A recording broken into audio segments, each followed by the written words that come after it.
അലൈക്കും വറഹ്മത്തുള്ളാഹി വബറകാതുഹു. 2ാം ക്ലാസ്സിലെ വിദ്യാർത്ഥികൾക്ക് വർക്ക് ബുക്കിൽ നമ്മൾ അഖ്ലാഖിൻ്റെ 1ാമത്തെ പാഠത്തിൻ്റെ വർക്കാണ് ചെയ്യാൻ പോകുന്നത്. അപ്പോൾ പാഠഭാഗം മുഴുവനായും വായിച്ച് പഠിച്ച് അതിലുള്ള വാക്കുകളും മറ്റൊക്കെ എഴുതി പഠിച്ച ശേഷം മാത്രം വർക്ക് ബുക്ക് എടുത്ത് പ്രവർത്തനങ്ങൾ ഓരോന്നായിട്ട് ചെയ്യുക, അല്ലെങ്കിൽ ഒന്നും മനസ്സിലാവില്ല. അപ്പോൾ ഇത് രക്ഷിതാക്കളെ സന്നിധിയിൽ വെച്ചിട്ടോ അതല്ലെങ്കിൽ ഉസ്താദുമാരുടെ മുന്നിൽ വെച്ചിട്ടോ ആണ് വർക്ക് ബുക്ക് ചെയ്യേണ്ടത്. കാരണം ചിലപ്പോൾ തെറ്റിക്കഴിഞ്ഞാൽ അല്ലെങ്കിൽ എന്താണ് പ്രവർത്തനം എന്ന് കൃത്യമായി പറഞ്ഞു കൊടുക്കണമെങ്കിൽ ഒന്നല്ലെങ്കിൽ രക്ഷിതാക്കളോ അതല്ലെങ്കിൽ ഉസ്താദുമാരോ ഉണ്ടായിരിക്കണം. ഇവിടെ പാഠം 1ാമത്തെ പാഠമായിരുന്നു ഒരു നല്ല മോൻ. അനസ് മോനെ പറ്റി നമ്മൾ പഠിച്ചു. ആ പാഠവുമായി ബന്ധപ്പെട്ട പ്രവർത്തനമാണ് ഇതിലുള്ളത്. അതിലൊന്നാമത്തെ പ്രവർത്തനം ഇങ്ങനെയാണ്: നമുക്കെഴുതാം. എന്താണ് എഴുതി കൊടുക്കേണ്ടത്? ഇവിടെ ചോദ്യം തന്നിട്ടുണ്ട്.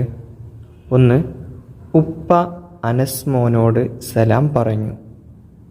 ഇനി സലാം പറയുന്ന രൂപമാണ് ഇവിടെ കൊടുക്കുന്നത്, അസ്സലാമു. പക്ഷേ വാക്കി ഇവിടെ എഴുതി തന്നിട്ടില്ല. നമുക്കറിയില്ലേ അസ്സലാമു? അതെ, അലൈക്കും.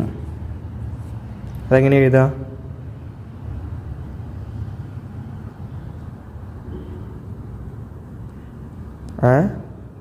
ലാമ് പിന്നെ യാഇൻ്റെ 2 കുത്ത് സുക്കൂന് അലൈക്കും. അസ്സലാമു അലൈക്കും അങ്ങനെ എഴുതി കൊടുക്കുക. ചെറുതാക്കി എഴുതിയാൽ മതി. അത് ഫോണിലായതുകൊണ്ട് വലുതാക്കി എഴുതിയതാണ്. അസ്സലാമു അലൈക്കും. ഇതാണ് സലാം പറയുന്നതിൻ്റെ വചനം. ഉപ്പ അനസ്മോനോട് പറഞ്ഞത് അസ്സലാമു അലൈക്കും. ഇനി 2, അനസ്മോൻ സലാം മടക്കി.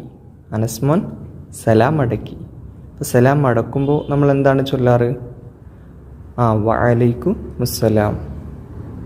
അത് ഇവിടെ എഴുതി കൊടുക്കണം. വഅലൈക്കും മുസ്സലാം.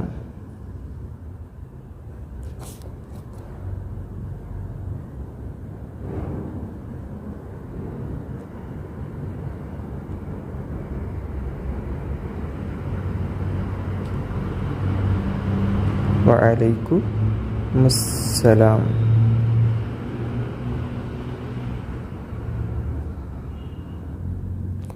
വൃത്തിയിൽ എഴുതി കൊടുക്കണേ. വഅലൈക്കും മുസ്സലാം എന്ന് അവിടെ 2ാമത്തെ കള്ളിയിൽ എഴുതി കൊടുക്കുക. ഇനി 2ാമത്തെ പ്രവർത്തനം ചേർത്തെഴുതാം. ചേർത്തെഴുതേണ്ട രൂപം ഇവിടെ നമുക്ക് കാണാം. ഇവിടെ ഓരോ കള്ളിയിലും ഓരോ പദങ്ങൾ തന്നിട്ടുണ്ട്, കണ്ടില്ലേ? 1ാമത്തെ കള്ളിയിലെ പദം എന്താണ്? പറയണം. 2, സ്നേഹിക്കണം. 3, അനുസരിക്കണം. 4, നിൽക്കണം. 5, ബഹുമാനിക്കണം. ഇതിനെ യോജിച്ചത് ഏത് കോളമാണെന്ന് കണ്ടെത്തുക. അതിനെ നേരെ എഴുതിയിട്ടുണ്ട്. 1ാമത്തത് മുതിർന്നവരെ. എന്താണ് ചെയ്യേണ്ടത്? ഇതിന്നെടുത്ത് എഴുതുക. മുതിർന്നവരെ അനുസരിക്കണം. ഇതാണ്. അപ്പോൾ ഇത് ഇങ്ങോട്ടെടുത്ത് എഴുതുക. അനുസരിക്കണം. മുതിർന്നവരെ അനുസരിക്കണം. 2, ഉപ്പയെ കാണുമ്പോൾ എഴുന്നേറ്റു എന്താ ചെയ്യുക? നിൽക്കണം. ഉപ്പയെ കാണുമ്പോൾ എഴുന്നേറ്റു നിൽക്കണം. അതെന്ത് ചെയ്യണം? ഇങ്ങോട്ട് എടുത്ത് എഴുതുക. നിൽക്കണം. 3, വലിയവരെ എന്താ ചെയ്യുക? ബഹുമാനിക്കണം. വലിയവരെ ബഹുമാനിക്കണം. അവസാനം കണ്ടില്ലേ? ഇത് ഇങ്ങോട്ട് എടുത്ത് എഴുതുക. ബഹുമാനിക്കണം. വലിയവരെ ബഹുമാനിക്കണം. 4, ചെറിയവരെ എന്താ ചെയ്യുക? സ്നേഹിക്കണം. ചെറിയവരെ സ്നേഹിക്കണം.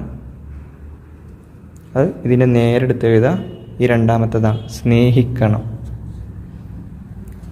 ഇനി അവസാനത്തത് 5ാമത്തത് ചങ്ങാതിയെ കണ്ടാൽ സലാം പറയണം. ആകെ ഇനി ഒറ്റൊന്ന് മാത്രമേ ഉള്ളൂ, പറയണം. അതെന്ത് ചെയ്യുക, ലാസ്റ്റത്തെ ഈ കോളത്തിലേക്ക് എഴുതിയെടുക്കുക. അപ്പോൾ ചങ്ങാതിയെ കണ്ടാൽ സലാം പറയണം, ഇങ്ങോട്ട് എഴുതിയെടുക്കുക. ഇത് ശരിക്ക് കുട്ടികൾക്ക് കുറച്ചൊരു ഐഡിയ ഉണ്ടെങ്കിൽ സിമ്പിളായിട്ട് ചെയ്യാൻ പറ്റുന്ന പ്രവർത്തനമാണിത്. കാരണം ഇവിടെ കണ്ടില്ലേ, ഓരോ കോളത്തിൻ്റെയും നിറത്തിനനുസരിച്ച് നമുക്ക് അതിൽ എഴുതി കൊടുത്താൽ മതി. ഇത് നീല നിറമാണ്, ഇത് കറുപ്പോ കാപ്പിയോ ഏതോ ഒന്നാണ്, അപ്പോൾ അത് ഇതിലേക്ക് എടുത്ത് എഴുതാം. ഇത് ഓറഞ്ചാണ്, അത് ഇങ്ങോട്ട് എടുത്ത് എഴുതാം. ഓറഞ്ചല്ല, റോസ്. ഇത് പച്ച, പച്ച ബോക്സിലേക്ക് എടുത്ത് എഴുതാം. നീല, കടുനീലയാണ്, അത് ഇങ്ങോട്ട് എടുത്ത് എഴുതാം. ഇങ്ങനെ സിമ്പിളായിട്ട് പ്രവർത്തനം ചെയ്യാം. അസ്സലാമു അലൈക്കും വറഹ്മത്തുള്ളാഹി വബറകാതുഹു.